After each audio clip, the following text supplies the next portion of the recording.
Hello, and welcome to the Goddess Project podcast side series, Goddess Talks. I'm so very excited to share this side series with you, which are just going to be a few episodes that are embedded through the other episodes, the regular episodes of the Goddess Project. And the Goddess Talks will be interviews with other scholars, with other people that are in the field of goddess worship, of the divine feminine, people that I really want to talk to about the goddess. So this series is a little bit selfish, and in the sense that it is something that I enjoy doing and that I love doing. And so I'm very, very excited to share it with you guys. And I'm very excited to have these conversations and, widen the circle and of scholars and widen the knowledge that can be shared. Often a lot of scholars that are doing really fantastic work are not on social media or haven't really developed like a YouTube site or other site. And then sometimes they have fantastic social media. And so I really would like to share with everyone some of the people that inspire me and some of the writers that I find intriguing and also that I find their research super intriguing. So welcome to the Goddess Talks series. I hope that you enjoyed the series as much as I enjoy recording it. Today, we are going to be talking to Laura Perry about the ancient world of the Minoans. Laura Perry is a priestess and creator who works magic with words, paint, ink, music, textiles, and herbs. She is the founder and temple mom of modern Minoan paganism, aka Ariadne's tribe, as well as a third-degree Wiccan priestess, a Reiki master, and a longtime herbalist and naturopath. She has published 3 nonfiction books, 3 novels, a coloring books, and a tarot deck, as well as contributing to 7 anthologies, editing 2, and collaborating on a 2nd tarot deck. Her articles have appeared in Spiral Nature, The Magical Times, Indie Shaman, Sage Woman, and Pagan Dawn magazines, among others. She also works as a freelance editor, helping writers polish up their work until it shines. When she's not busy drawing, writing, or leading rituals and workshops, you can probably find her digging in the garden or giving a living history demonstration at a local historical site. Her website is lauraperryauthor.com. The Ariadne's Tribe website is ariadnestribe.wordpress.com, and you can find all that in the video that follows. You can also follow her Ariadne's Tribe group on Facebook, which is a wonderful group full of Minoan news and art and just beautiful conversations. And so I'm very, very excited to talk to Laura Perry today and to share this talk with you guys.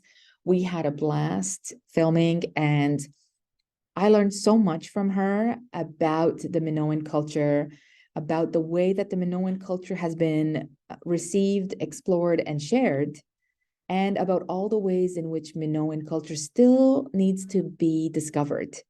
And so I hope that you enjoy this talk. And please welcome Laura Perry. Hello, and welcome to the Goddess Project Goddess Talk series. I'm here with Laura Perry, an expert in Minoan civilization. Welcome. It's so good to have you and to talk about Minoan culture. Well, thank you so much for inviting me. This is exciting. I'm very happy to be here. Yes, I'm so glad because my interest in Minoan culture has really peaked more recently. When I was working on Artemis, I did come across some Cretan stuff, but I kind of swept it away, which I can't believe in retrospect that I did that. Now I'm fascinated. And then when I went to Crete the very first time, I just bumped into her everywhere, or her temples or whatever. And then I thought, oh, perhaps this is something to look more closely at. And then that started the ball rolling. But I am no expert in the sense of even the conversations that we're having, for example, on Facebook in your group and then in my group. I love your feedback. It's so specific. And so I'm wondering, is there anything in particular that you'd want to talk about first? Is there something that you really feel like, this is a subject that I think we should cover when we talk about Minoan things? There are a lot of misconceptions about the Minoans, and I spend a lot of time sort of educating people because the Minoans are usually overlooked like in school history, they don't exist. Somehow, ancient history starts with the classical Greeks 1,000 years later. True. Very true. Yeah. And so, first of all, the Minoans were not Greek. Their ancestors came from Anatolia, modern day Turkey, and migrated down into the Aegean during the Neolithic, during one of several waves of migration, west and south into Europe, as populations expanded when people started farming. So that's around like 10,000, 9,000 BCE. And so those people are not Indo-European. This is part of Old Europe, prior to the Indo-Europeans. And people came down to Crete and settled there, and they started farming. Their populations grew, and those are the people who eventually came to be called the Minoans. When it got to the Bronze Age, around 3,500, 3,000 BCE, that's when their culture starts looking like what we think of as Minoans, with the big cities and the temples and the art and all of that. And they are distinct from the Mycenaeans. The Mycenaeans are an Indo-European people, right? So their ancestors started out on the Eurasian steppe and migrated west into Europe during the Bronze Age. 4,000, 3,000 BCE. And one of those waves of migration came down into Greece and eventually became the Mycenaeans, with whom the Minoans traded and eventually were in conflict with. But so the Minoans are, even though Crete is part of the modern day nation of Greece, the Minoans were not Greek. So that's the main misconception that I like to make sure people understand. Yeah, I think that's so important. And you're absolutely right. I teach sometimes ancient myth, and it's called, there's a course called Myth and Imagination, and we sometimes talk about Greeks, but you're absolutely right that we start at classical Greece. I mean, people ask about the Minoans and the Mycenaeans because they think, Agamemnon comes out of the Mycenaean tradition. Right. But I think that's an important distinction. So thank you. Yes. What do you think is unique to the Minoans, perhaps, that then becomes, part of the culture later on? Well, one of the interesting things about them is that they appear to have continued Neolithic religion and cultural values into the Bronze Age. So in a sense, they are sort of a window into an earlier time and an earlier culture. And also that probably made the people around them view them as kind of sort of those kooky, old-fashioned people. They have not moved with the times. They still do all the stuff that our ancestors did, so it probably put them in an unusual position. They were in an unusual position anyway, because they were not a militarized culture. This is another set of, I call them the 3 M's. Okay. The misconception, the 3 things that Sir Arthur Evans, who was the archaeologist who excavated, the second archaeologist to excavate Knossos, and who popularized the Minoans across Europe, he insisted that they were militaristic, monarchic, and monotheistic. Okay?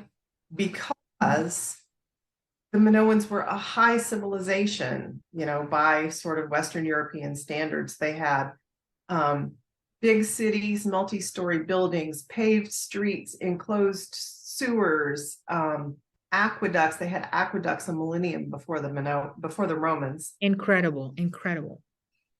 And so they had this high culture. And Evans, who was a white Victorian era British man, could not conceive of a high culture that was substantially different from the culture he came from, which was the sort of British Empire, Victorian era British Empire, which was militaristic.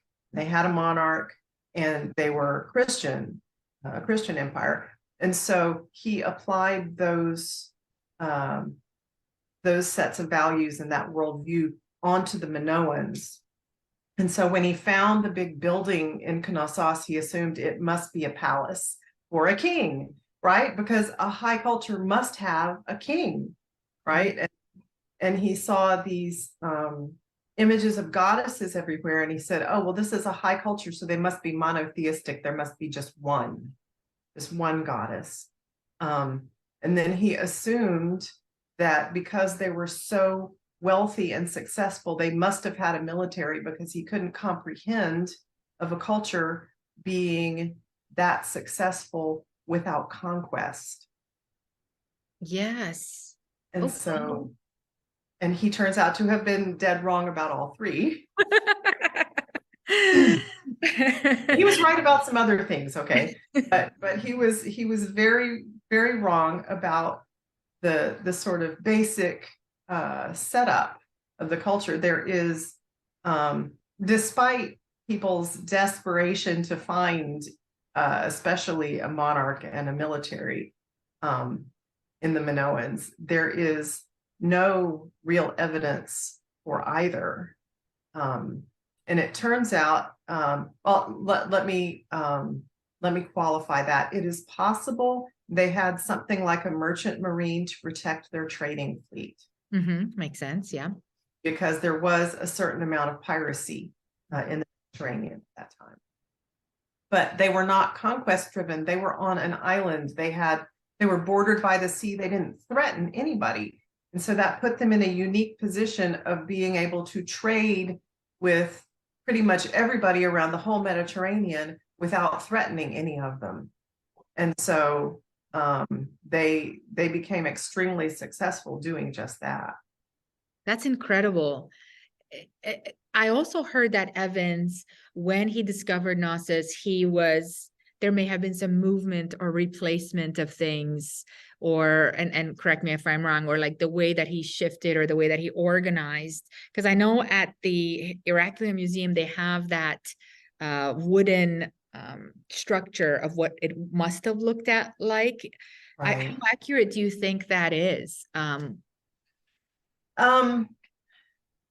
The first floor part of it is extremely accurate, because the ground floor, if Americans call the primary ground floor the first floor, and the rest of the world calls it the ground floor, and they call the next one the first floor.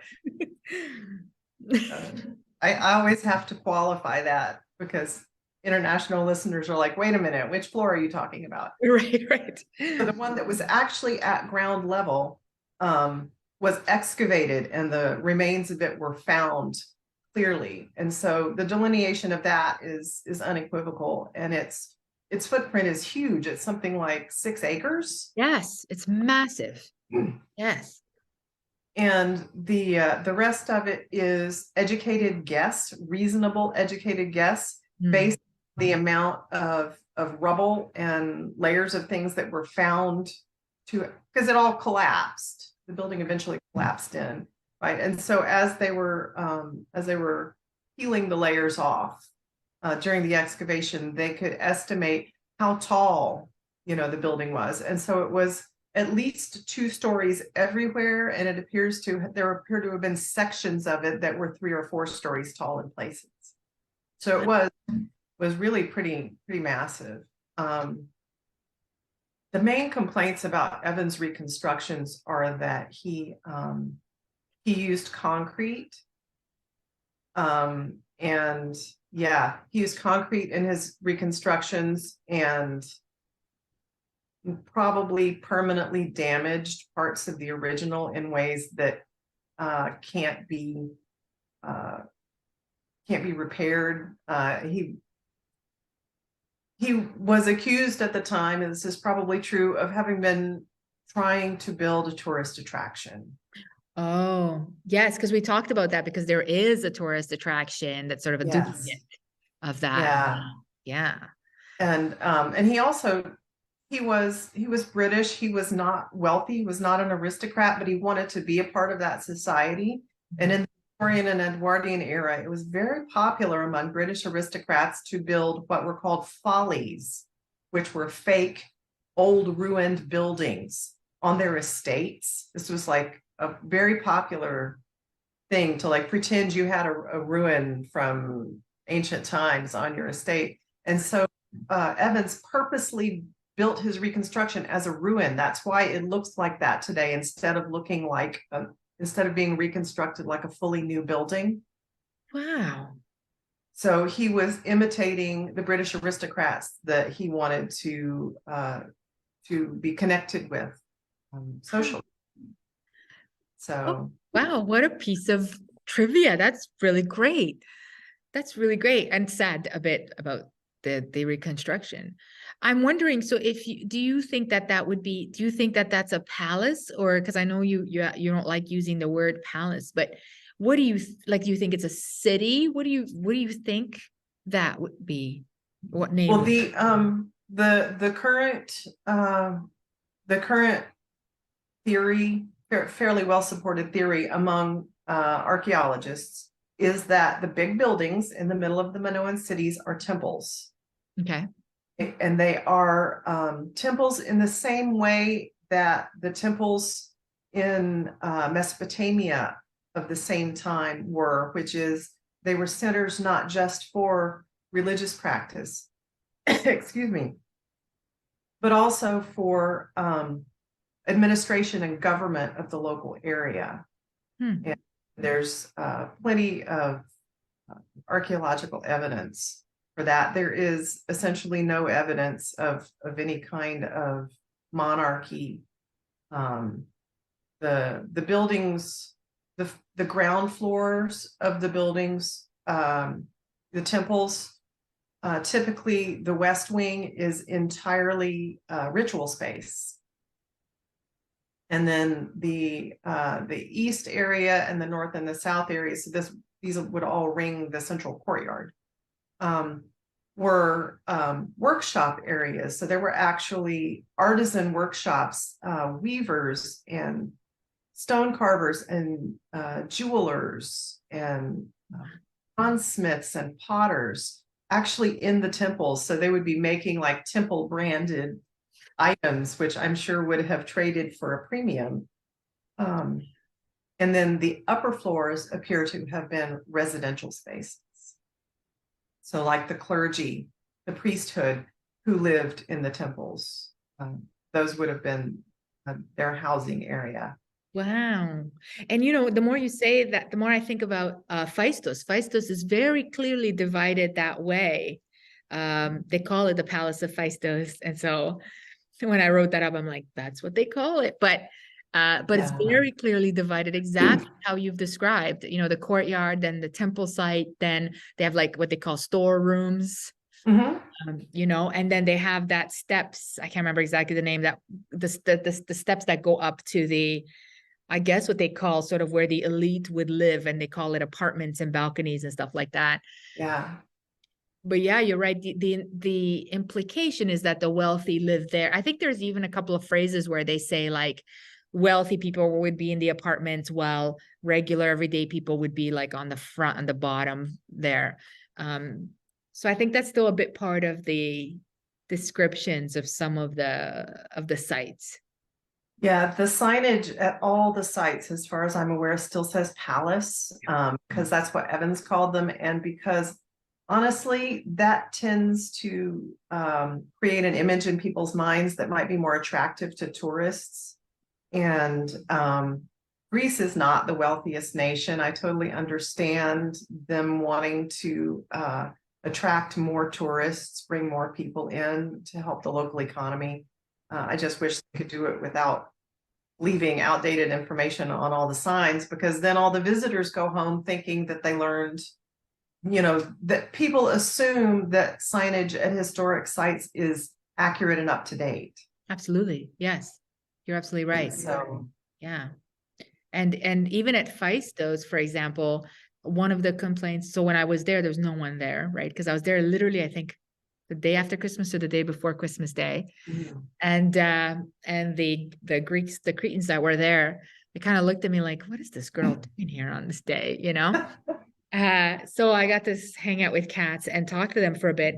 But for them, one of the things that they said was also they don't get as many visitors out there. So the site doesn't have as much, I guess, revenue as the Gnosis Palace. Right.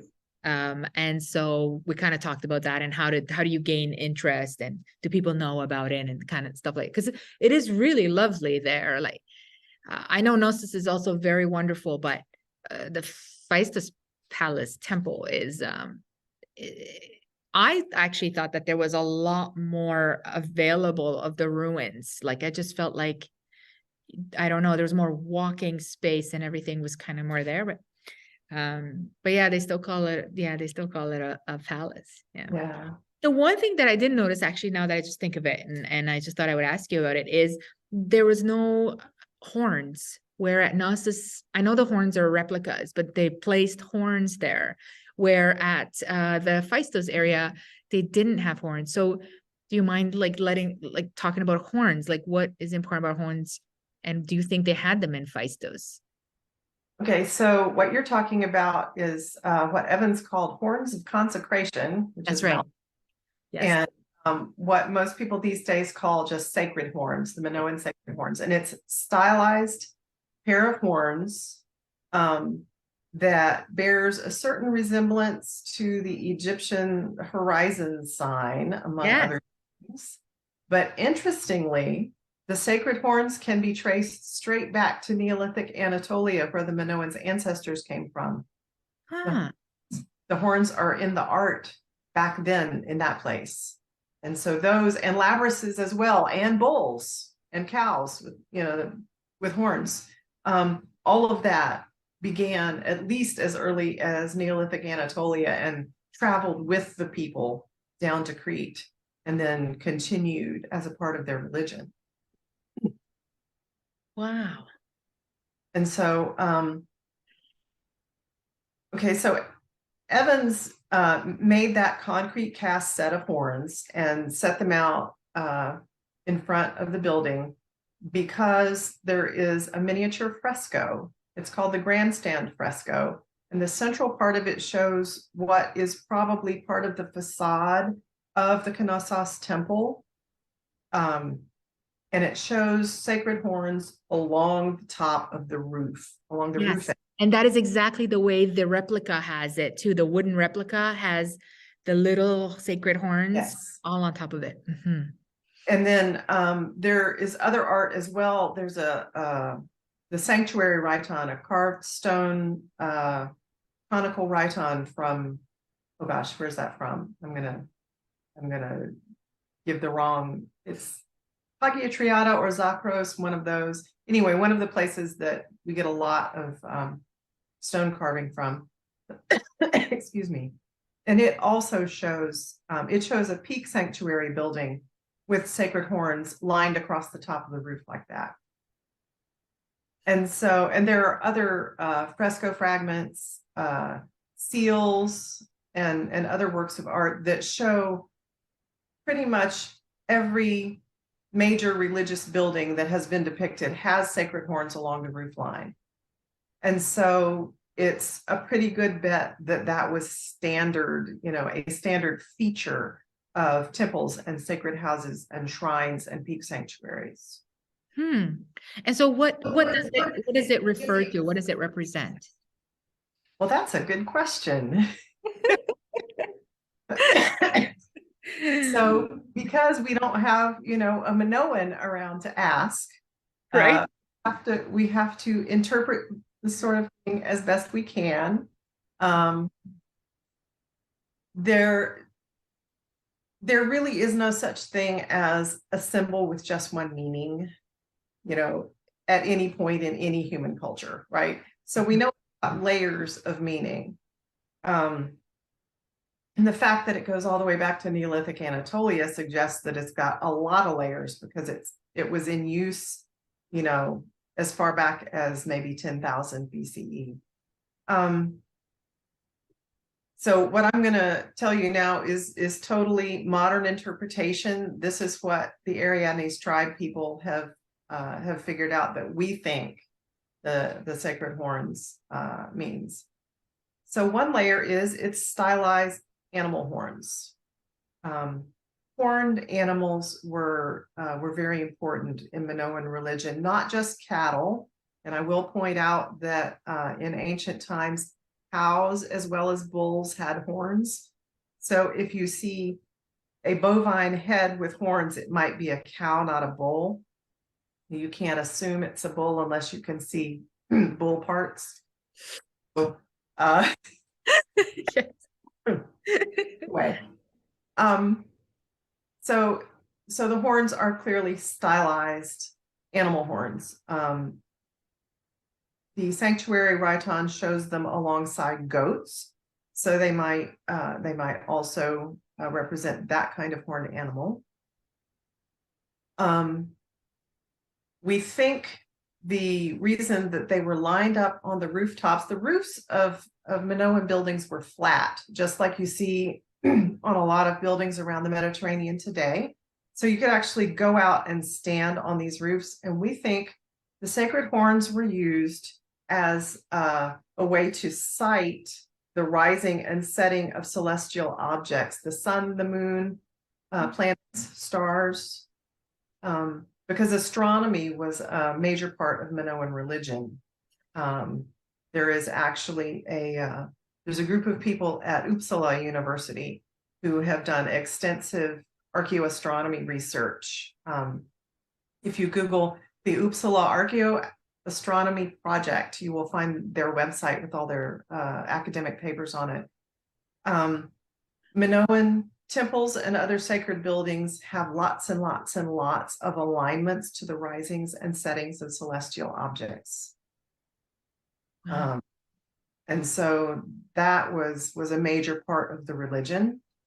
And so being able to keep an eye out for these things, there were probably, priests and priestesses who spent the night standing on the roof watching the sky move and waiting for various stars, planets, whatever, to come up between any particular pair of sacred horns. Wow. I've heard so many different theories about this, but this is one of the most unique ones I've heard, which is really fascinating. Also, it makes a lot of sense, I think, because I've heard a lot about, sort of the bull imagery or even the cow imagery as like the divine bovine kind of traditions in Egypt and other areas. But this is really fascinating, and I think you're right in the sense that the Minoans are famous for like their math skills, their astronomy skills. Right. That's amazing. I had a question about the animals because you were saying goats and bulls, and we talked, I think, once about antelopes being taken to the altar, and so I just wanted to ask. I mean, antelopes, is that deer, do you think, or were there antelopes in Greece? Because I have not looked that up. Yeah, Okay, so the fresco that you're talking about is called the fallow deer fresco from Hagia Triada, and it shows two fallow deer, which is a variety of deer that have spots on them even when they're adults, being two of them being led toward an altar. And we assume that is sort of a rebus or a metaphor for animal sacrifice, because animal sacrifice does appear very clearly in Minoan art. There is a fresco from Akrotiri that is called the antelope fresco, and there's a lot of argument as to whether those are really antelopes, because antelopes didn't live in the Aegean on those islands. But other animals also appear in Minoan art that didn't live on those islands, like lions, right? I mean, there were lions in the mountains of northern Greece, up in the Balkans, but there were not lions in the Aegean. The lions came down also from Neolithic Anatolia as part of that set of iconography. And so that they traveled along with the people, and so they continue to appear in Minoan art. What's interesting is that In most of Minoan art, the animals are depicted so accurately that scientists can actually identify the specific species Wow. being depicted. So like the dolphin fresco from Knossos, those are short-beaked common dolphins. There's a red-legged partridge and a hoopoe in the partridge fresco from Knossos. So, I mean, very specific, very accurately depicted animals. But lions, oh my gosh, the way they draw lions, you just know it's a lion because, you know, they're the artistic license is expensive. And so, yeah, it's clear that pretty much 100% of the Minoan artists who drew lions had never seen one. That's amazing. I've never paid that much attention, but next time I will. And I'll be sure to tag you and be like, you're absolutely right. This is terrible. Oh my God, there's so much I want to talk about. But okay, let's talk about the labyrinth, since these are sort of major symbols that I think people associate with, certainly with Crete and with the Minoan period. And so I guess one of the things that I'm curious about is that the labyrinth is a much more ancient symbol. It's a very old symbol, let's say, very archaic symbol. And so I guess I'm wondering what your thoughts are on how and why it got to Crete, and then perhaps, and I don't know if you know, so if you don't know, just say Carla, like, I don't know all the things of all the world. But how and why maybe it got to Crete, and maybe how and why it became so associated with Minos and the Minotaur and that whole legend. Yeah, if you know anything about that, the labyrinth and that. Okay. So the interesting thing about the labyrinth is that there really aren't any in the art until very, very late Minoan times. There are designs that are called meanders, which are sort of like a complicated Greek key kind of design. And those are all over Minoan art, and those go back to Neolithic Anatolia and Old Europe. So that was very widespread. The sort of, they kind of go, it's like a squared off spiral. Kind of. Excuse me. And so those are everywhere. The first labyrinth that shows up is on the back of a linear B tablet from, I think it's Tylos or Tyrans, one of the Mycenaean sites up in Greece, not even on Crete. And it's a doodle on the back. Oh my God. It is a doodle on the back of a tablet. Because the linear B tablets they're not formal records. They're actually just sort of, they're pieces of clay about the size of your hand, just flat little slabs of clay.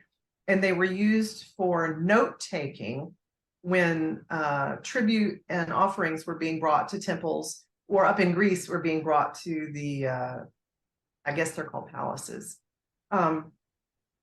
And so this would be just a slab of wet clay that the scribes took notes on, and then they would transfer that information to a more permanent record. In Greek, we think they probably used papyrus. There's some evidence that they would have written things on papyrus. And then when they had done that, they would wipe that piece of clay smooth, excuse me, and use it again. And so somebody got bored during one of these times when they were supposed to be recording the offerings, and they doodled a labyrinth on the back. There's another one that's got a doodle of a pretty nice looking guy in a short skirt.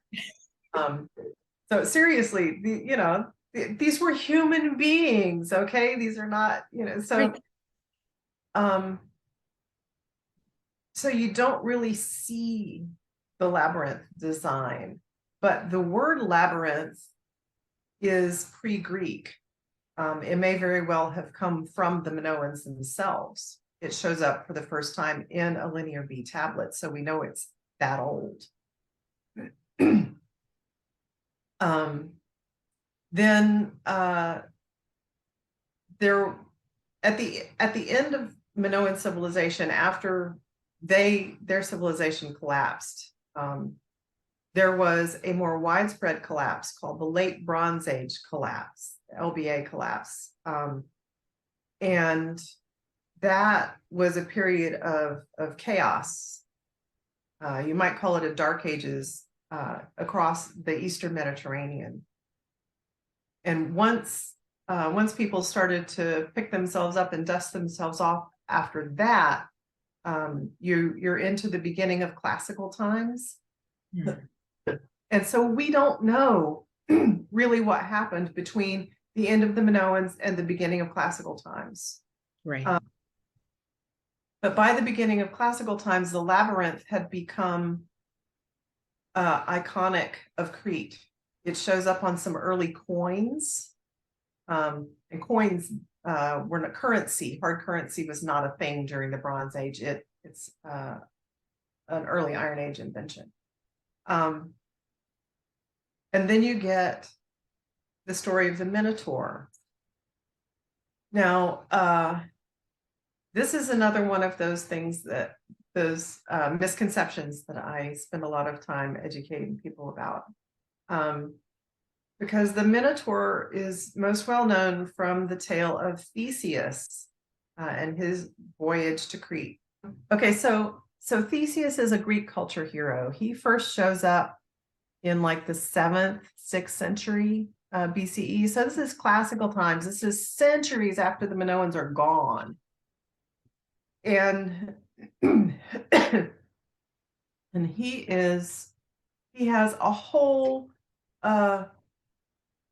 encyclopedia worth of tales about him for centuries before the Minotaur story is added. Really?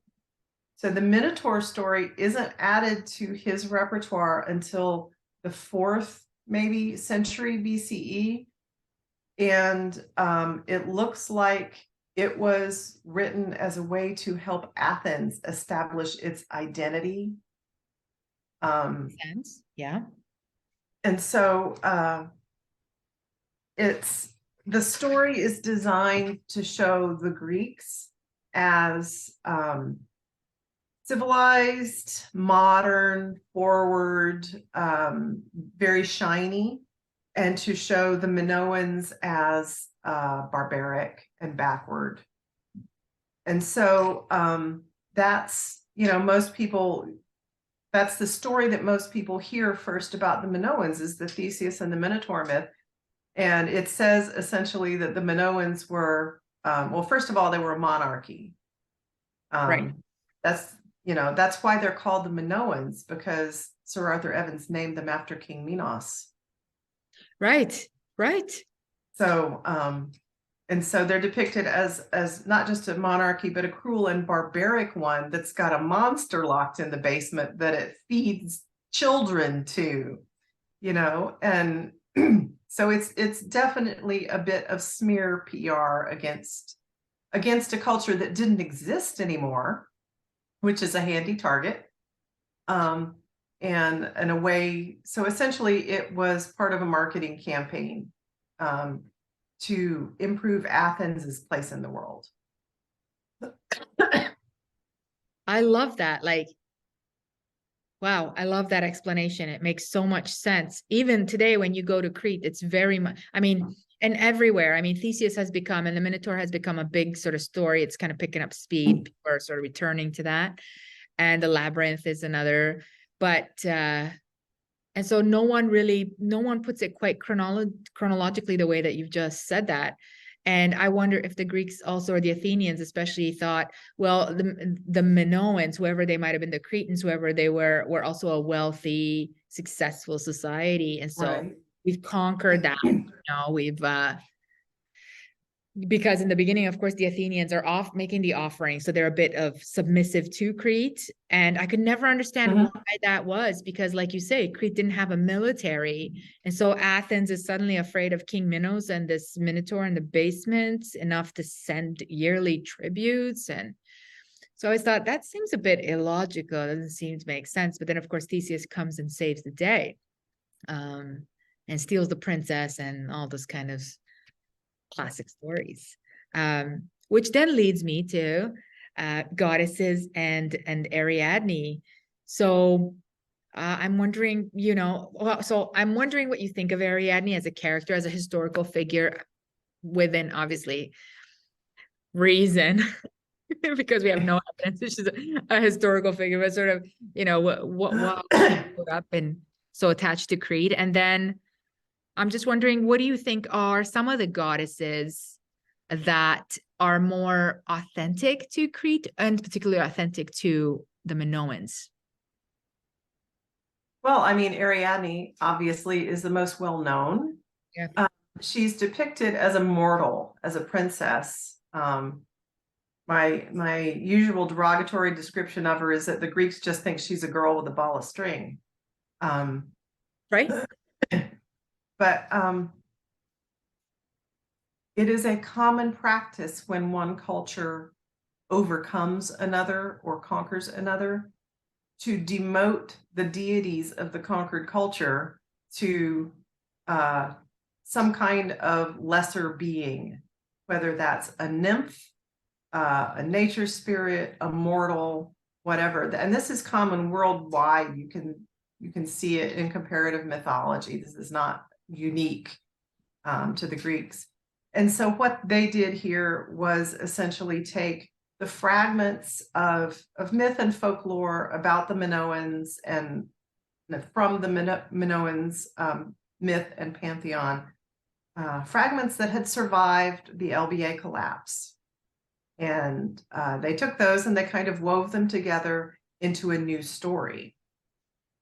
And so you have to follow those threads backwards.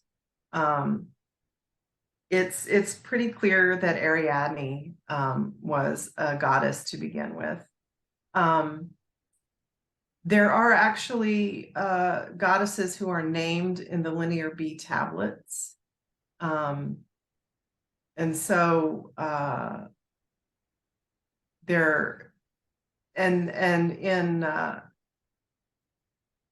I'm trying to organize this here. So for instance, Vritomartis in modern Greek. She has a lot of layers, but she goes back to a goddess figure who looks a lot like Artemis, to be really honest. Mm-hmm. And one of our board members is a dance ethnologist, and she has done extensive research into all of these via folk tradition around the Mediterranean. And her research points toward an old Mediterranean sun goddess. Ooh. Who eventually was demoted or shifted to being a moon goddess when the Indo-Europeans moved in because the sky was their sky god's territory, right? And so the women had to like get out of the way. And so you get a bunch of goddesses who look like they might originally have been sun goddesses. So Britomartis, Pasiphae, and Europa. And Europa, yes, Europa continues to be quite popular in Crete. That's right. Yeah. And so they look like sun goddesses. Like Europa, it looks very similar to Hathor in many ways as a sort of cow sun goddess. Yeah. And yeah, there are some interesting, speaking of returning to the concept of labyrinths, one of the titles in the Linear B tablets, one of the epithets of a goddess is Lady of the Labyrinth, Potnia Labyrinthos. Of course, it's just the epithet because back then everybody knew which goddess it was. And we kind of have to make our best guess. And we think it's Ariadne. If she's the one who has the thread that leads you through the labyrinth, then it must be her labyrinth, right? Yes. What a powerful image. Yes. Oh, I have so many feelings about the way that they've transformed her and sort of, I mean, I had feelings already about her story as it is, because it's already so terrible, you know, the whole like Right. the treatment of her and this sort of passivity of her character. But now that you say that, it's even maybe a little more infuriating. It's a little bit more like, yeah. Well, she was passive, as was appropriate for a classical era Greek girl, right? I mean, Yeah. you got to think of the cultural context. Yes. Yes. So freedom artist, Europa. There's and the mistress of animals, of course, that keeps coming up, the Parnetheron. Okay, so that's a different subject. That I don't know how to put this gently. When people see a picture of a goddess flanked by animals and they don't know how to read the iconography, they call her mistress of the animals. Okay. Mm-hmm. Okay, if you look at so during the Bronze Age, the entire Eastern Mediterranean was one single giant sort of cultural exchange area. Excuse me. And so there's a certain amount of iconographic similarity across the whole area, especially in Mesopotamia and the Levant and into the Aegean. And then it gets also borrowed up into Mycenaean Greece as well. And one of the standard iconographic tropes, a sort of formula, is a female figure in the middle with two animals on either side facing her. Mm-hmm. Sometimes this gets simplified so that instead of an actual female figure in the middle, there's a column or a pillar or a tree, a stylized tree. Mm-hmm. Those always represent the goddess. That's like shorthand for the goddess. Okay, so the animals tell you which goddess it is, kind of like in Egyptian iconography, the headdress tells you which deity it is. Right. So Isis has the throne, Hathor has the horns with the solar disk. In Minoan iconography, the goddess flanked by lions is Rhea. The lion mother goddess goes all the way back to Neolithic Anatolia. Flanked by goats, maybe that's Britomartis. Okay. So the animal tells you which goddess it is. Fascinating. Yeah. And so there's not specifically a mistress of animals. Most of the deities have some kind of animal iconography associated with them. Again, this is one of the first time that I hear this. I love this take. I remember reading, even when I was doing my PhD studies, a lot of archaeologists that were writing in the 1960s and 70s, and they used this term mistress of animals. Like they really mixed it, they placed it everywhere. And you're right, everywhere that there was a female centered by some kind of animals, or she's holding on, like it looks like she's holding on to the necks of animals. Sometimes I think there's not ducks or swans or something too. But it's interesting that I don't remember this sort of fine explanation, which I think is really fascinating and makes sense that they would know the goddess right away based on the animals. Yeah, I mean, you can read Mesopotamian iconography the same way. It's the same trope. A lot of archaeologists don't know about this because academia is so separated by field. And what I'm talking about now is comparative religion and religious iconography, which is something that most archaeologists don't get into. Mm-hmm. And so it's not so much that they're wrong. It's that this is a subject that is not within their specialty, and so they're often just not aware of it. Right, right. So, time flies. I would like to talk about the bull leaping before maybe I let you go and I let our listeners go. I know that we've talked a little bit about the bull leaper athlete and bull leaping, and I'm just wondering if you can tell us a little bit about it. historically as a practice or as a game or as whatever, and also the possibility that men and women practiced this sport? Okay. So first of all, I grew up on a farm. I know about cattle. So I have a unique point of view about all of this. Sir Arthur Evans originally suggested that the bull leaping was held in the central courtyards of the temples. Okay, so the central courtyards were paved with stone. I promise you, no bovine animal is going to be able to run across a stone paved courtyard without slipping all over the place because they have hard hooves. Oh my God, this is such a simple and yet often overlooked point. Like, as you're saying it, I'm like, yeah, that's right. Yeah, I see a lot of artwork depicting the bull leaping being done in the courtyards, and the artwork always shows the ground as being bare, but those courtyards were stone paved, solid. Yes. So, and also simply because of the way the buildings were built, they would have literally had to lead a bunch of bulls through multiple rooms, interior rooms in order to reach the courtyard. And I'm thinking this is probably not, the best idea. Yeah.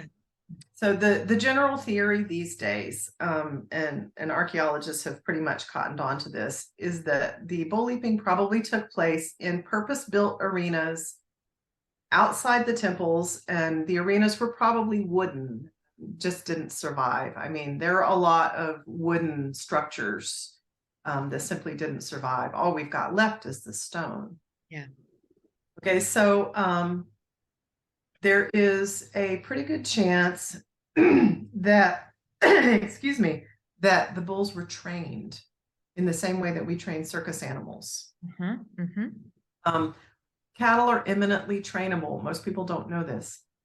If you've ever seen a movie that has like a bull breaking through a wall. Yeah. Okay, that is a trained animal that is literally they're put behind the wall, which is usually made of something very lightweight like balsa wood, so it won't hurt them when they're coming through it. And their trainer is standing on the other side of that wall with the bull's favorite treat. And so the bull crashes through the wall, runs over to the trainer, and gets their treat. The one that I knew personally loved bananas. Oh my God. And so he would pretty much, yeah. I mean, if cattle are used to being handled from the time they're little, they're essentially like giant dogs that moo. Amazing. They are that trainable and that friendly and that about that smart. So the bulls were probably trained, meaning that the leaping was probably about as dangerous as a circus act. So it was still dangerous, right? Yes. Yes. A 2,000-pound animal will still break your leg if it trips over you. Yes. But the bull leaping would not have been just a wild and crazy kill everyone while you do it kind of thing. It was probably, I mean, the art makes it pretty clear that it was religious. There's religious iconography around a lot of the bull leaping depictions, like on the seals especially. So it was probably associated with cattle deities. My personal theory is that it was probably the funeral games of one of the dying and reborn gods in his bull form. And yes, it appears that both men and women were bull leapers. The art is clear. Minoan art has a color distinction between male and female figures. That women are always depicted as white-skinned, and I mean unnaturally white, like titanium dioxide white, and have dark red skin. And this is not because the women spent all day indoors and never got a suntan. Right? Okay. DNA evidence shows us that all the Minoans had brown skin. They had brown skin and brown eyes and dark brown to black hair. So the color is also a part of the iconography. The dance ethnology research, once again, gives us this piece of information. The white in the women refers to the grain mother goddess, and the white is the grain, and the red is her son, the red champion. And these two figures still exist in modern folk dance and folk tradition around the Mediterranean today. You see the red and white color combination in seasonal folk dances. No way. It's on. Wow. Okay. Yeah. Wow. Wonderful. Wow. Okay. Okay. And so if you see, and most people are familiar with the Bull Leaper the Bull Leaper fresco with the Aegean blue background that's in the museum in Heraklion. There were actually multiple frescoes with bull leaping scenes on them in Knossos. We're not sure exactly how many. There are fragments of at least 2 more with different colored backgrounds, and they all clearly show white-skinned bull leapers. Wow. Okay? As well as the one dark red-skinned one who is doing the somersault over the bull's back in the big bull leaper fresco. And so that's unambiguous. This was something that people of all genders did as part of this religious sacred activity. And they all wore the same outfit, the same loincloth and codpiece, simply because that was what you wore, right, for the activity. So yeah. Wow. Okay. So there's very clear evidence then that they were both male and female were bull leapers. Yeah. Wow. And what do you think the other pieces were just broken, or do you think that they may have been purposely not shared as publicly as the let's say male piece leaping? No, I think it's mostly a matter of the fact that that the frescoes, we're lucky we have any of the frescoes at all, to be honest. A fresco is a painting that's done on fresh plaster, right? So you put the plaster on the wall, and then while the plaster is still damp, you paint on it, and the paint absorbs into the plaster, and that makes it, they keep better. They don't age and deteriorate as fast as just a painting on a wall surface. And that's why we have them at all. The vast majority of the frescoes from Crete were not found in place on the wall. They were found in piles of fragments on the floor. Oh my God. Yeah. Because eventually, over the centuries and millennia, the plaster breaks loose and falls, right? Yeah. And so the archaeologists, the people who were working on these excavations, had to very carefully pry apart these stacks of fragments of plaster, and some of them would literally just disintegrate in their hands. Oh. And so I think we're lucky that we have what we do, and that's why the frescoes are so fragmentary. If you look at the majority of the picture of most of them is actually an educated guess reconstruction. Yes. Yes, with little tiny pieces in there that correspond to the. Yeah, that's wow. Yeah. Now when I went to see them the very first time, that was one of my sort of frustrations, because it seemed like there were just these tiny pieces. But now I think I understand, yeah, exactly, just how lucky we are to even have that. Yeah. And to have it so long. Yeah. Oh my goodness. So we have been here for a bit. In closing, is there anything that you would like to share about Minoans, or like your favorite things, or you shared some of your pet peeves, or anything else that sort of you're like, uh, think about these, or these are things that, I don't know, that you see as important aspects that maybe people don't know or think about when it comes to the Minoans? Hmm. Well, I mean, they're generally pretty well known. I think we tend to focus so much on the giant temples because they're very impressive, and and the religion that went on around those. But the vast majority of Minoans didn't live or work in the temples. Uh, they lived in the cities and towns and villages, or out on the coastal lowlands as farmers. Mhm. So the majority of Minoans were just like us, right? They were ordinary people. They had jobs that we would probably find familiar. They were farmers or bakers or weavers, or and because this was the Bronze Age, excuse me, the there was no distinction between the sacred and the mundane. To people in that era, uh, the divine permeated everything, and no one would think anything of it if you said, "Oh yeah, I was out walking in the field today and I saw this deity." Right, right. And people had shrines in their homes. We have found tons and tons of altars and shrines um, in private homes. They would have had altars in their workplaces for whoever their patron deity was for their occupation. Um, they were real people.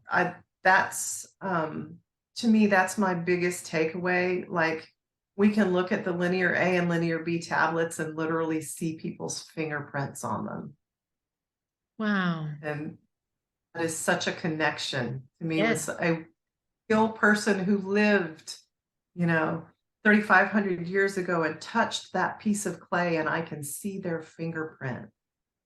Oh, I love that. That's also one of my favorite things about going to the sites is just thinking about, sometimes I sit there for a bit, especially if the site is empty, and try to imagine that where I'm sitting right now, maybe one kid, girl, man, whatever, also sat looking out, across this, Mhm. um, Yeah. and trying to imagine the noises that might have been around, the sounds. Mhm. And in Crete, even today, I mean, it's still very agricultural island. The lowlands are still places of farming. Um, you can still hear the sheep, you can still hear the goats. And so I try to imagine, if that may be likely some of the sounds that they heard. You can still hear the birds, you can still hear all that. Mhm. Um, so I think that there's a beauty to it. And I mean, there lots of places are beautiful across Greece, but I don't know why Crete and this culture seems to be really powerful, at least in my sort of recent discovery. And so then I keep going back and going back. And now, like I said to you earlier, I want to live there and build there. And one of the things actually that just came up as you were saying that is the caves. I know that Mhm. the Greeks worshipped in caves, and I've been to a bunch of caves, and there's gorges all over Crete. Do you think that the Minoans would have practiced something as like that as well in the caves pre-Greek Oh, times? oh yeah, yeah, they did. There's no question.